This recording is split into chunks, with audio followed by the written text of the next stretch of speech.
Watch me clean as I tell you guys some of my craziest public gearing stories. Starting out strong, this is definitely one of my craziest. I was at a trampoline park with a younger friend at the time. We were gearing, wearing masks and tails, doing quads. Of course, a lot of people were barking and saying things, which isn't out of the ordinary for public gearing, obviously. There was this young group of boys that specifically kept yelling at us, saying hunting season and just extremely rude things. And at one point I had turned around and the boy ran up behind me, grabbed my tail, pulled it off, and ran with it. This is probably not the best response to the situation, but I did yell a little bit, and I ended up chasing him, and I guess that scared him into dropping the tail. Afterwards, we told staff, and surprisingly, they were kicked out. Staff took it very seriously. I mean, you can't take somebody's personal belongings or touch people. So, yeah, that was one of the craziest. Second, this is another one relating to somebody touching our personal property. I was once again with a couple of friends at a skating rink. I personally was not gearing this time, but my friend had a tail on, not a mask or anything. These boys began harassing her, asking to touch her tail. After she said no multiple times, one of them literally pulled her tail and broke it. I immediately confronted them and asked who their parents were, and after finding them, I confronted their parents. They seemed to want to resolve it. They made their son apologize and even offered to pay, but they did tell me that I needed to calm down and that I was blowing things out of proportion when my friend's personal property was literally broken after that. Things eventually got resolved, but later on that same day, an older boy who was a teenager had asked my friend, "Can I touch your tail? This and that. Are you a furry?" My friend said no, like they were uncomfortable with it. They were already holding their tail. It was broken, and the person just kept persisting. I ended up confronting him. I'm like, what is wrong with you? Like, at your big age, why are you harassing kids over having a tail and things? And eventually they backed off, and the night went on without further incidents. Another story is when me and one of my friends were public gearing inside of Walmart. It was a really good experience. All in all, we got a bunch of compliments, got what we needed to get in Walmart, and we had headed to checkout wearing masks and tails, and waiting for the self-checkout line, we hear something behind us.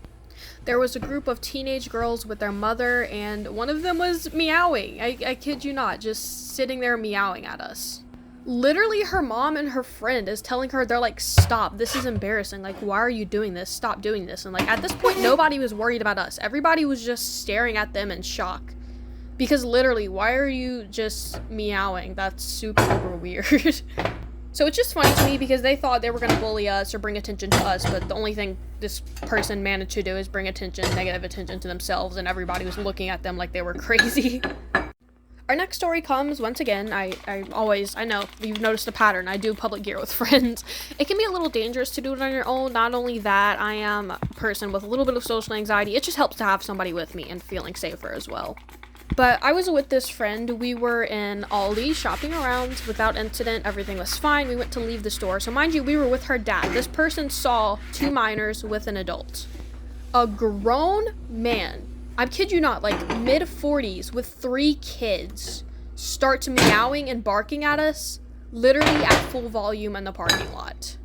In and of itself, that is just disturbing and weird. Like, you are a grown man making a fool out of yourself and meowing and barking at literal children at the time. Like, come on. And imagine like what kind of example this man was setting for his kids and doing that. Like, that's just insane to me. Also, ignore any clips with my cat meowing. He's on a feeding schedule and it wasn't quite yet time for him to be fed yet, so he's meowing just to meow. Honestly, this is all of the stories I can think of right off the top of my head, so now I guess for the rest of this video I'll just yap while you watch me clean. But when it comes to public gearing, I've definitely had lots of good interactions. Actually, more good interactions than bad ones. They certainly outweigh the bad. But just a little PSA, just because someone is wearing something that you don't like or is wearing something that's different, that does not give you the right to harass them and make a scene or anything else like that. That's just immature. If you don't like what somebody's doing, just mind your business. It's not affecting you. That being said, like I've said, I go public gearing with friends. I always think it's best, especially if you are a minor, to always make sure you have someone else with you, preferably an adult, because there's a lot of crazy people out there in the world. There's no telling what they'll do. So just be careful in doing that. Also, if you are in a public place, especially a place with security, like I mentioned, a trampoline park or anything like that, stores, if somebody begins harassing you, especially if they lay their hands on you, touching you or your belongings, It is your right to be able to report them to whatever staff or workers are at that place. I know it may seem scary, but there's a difference between harassing somebody, which is bad enough, and then proceeding to touch them or their personal belongings. That's when you draw a line. So please never be scared to tell an adult around you, tell a store member, staff, anything like that, what's going on so they can handle it properly. You do not deserve that. Also, if you plan on public gearing, my best honest opinion and advice would be just to be aware, because you never know what people are thinking and the people around you, what they're going to do. So always be on super high alert, have super high awareness of your surroundings, what's going on, and everything like that. Also, how are we feeling about the cleaning video? I know it's probably not the best. This is my first time filming any kind of video like this, but I was hoping it would be maybe a little bit like satisfying for you guys or something. I mean, I clean my house, my entire house, as you see that I'm doing, like once a week, so I thought, why not use this as a background video? Like, why not record this? And recording gives me a lot more motivation to get things done, so I feel like this helps me and maybe to help you guys. So yeah, feel free to use this video as background noise or just anything, but it would help a lot if you guys would watch this video and stay the full duration. For those who do not know, I am very, very close to getting monetized, but in order to do that, there are a few things that need to be fulfilled, like I need a certain amount of views or watch hours to be able to be eligible for monetization. So watching this video in its full duration, just leaving it on your phone as background noise or whatever you want to do, every single one of those things helps me in my goal getting closer to being monetized. It gives me a lot of watch hours, and once I get that certain amount, I will be on my way to being monetized, so I really appreciate it. If you guys would watch this video in its full duration, yeah, it just means a lot to me.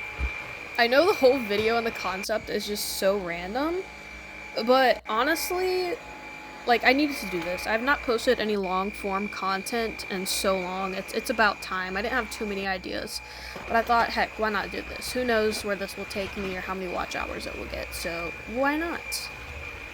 Well, it is coming to an end. This video is getting close to its end. We're going to be wrapping up very soon, so I just wanted to say thank you for everybody for staying and watching however long you did, and hey, if you made it this far, comment a bone emoji, like the little dog bone emoji, so I know you stayed this far and watched this long. But anyways, here is the finished products of all the room in their full clean glory. So yeah, I hope you enjoyed the video, and once again, thank you for watching. Your support means the world to me, and honestly, I just hope you enjoyed. But goodbye everyone, have a great day, and God bless.